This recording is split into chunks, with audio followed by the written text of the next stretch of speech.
శోధన సహించువాడు ధన్యుడు. అది శోధకుని వల్ల కలిగిన, దేవుడు అనుమతించినా మనకు ధన్యతే అవుతుంది. అది కీడేమీ లేదు, అంత మేలే. కానీ కీడని నువ్వు బాధపడుతున్నంతసేపు అది కీడు. ప్రతి కీడులో నువ్వు ఆనందిస్తే అది నీకు మేలు. Praise the lord. ఆమేన్.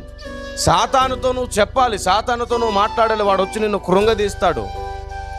వాడు అనేక ప్రాంతాల్లో అడ్డుగా నిలబడి నీ ద్వారాలన్నీ తెరవబడకుండా చేస్తాడు. వాడికి చెప్పాలి, నువ్వు ఎంతకాలం ఆపలేవు నాకు బాగా తెలుసు.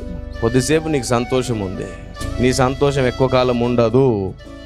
కొద్దిసేపే నువ్వు నన్ను ఇబ్బంది పెడుతున్నావు, కొద్దిసేపే నువ్వు నన్ను శోధిస్తున్నావు, కొద్ది కాలమే నేను పడేటట్లు చేస్తున్నావు, కొద్ది కాలమే పాపం నాలో చలామణి అవుతుంది, కొద్ది కాలమే ఏదైనా నాలో ఉండేది. వాడితో మాట్లాడాలి, వాడికి చెప్పాలి మన స్థాయి ఏంటో వాడికి చెప్పాలి, నీలో దేవుని శక్తి ఎంత ఉందో వాడికి చెప్పాలి.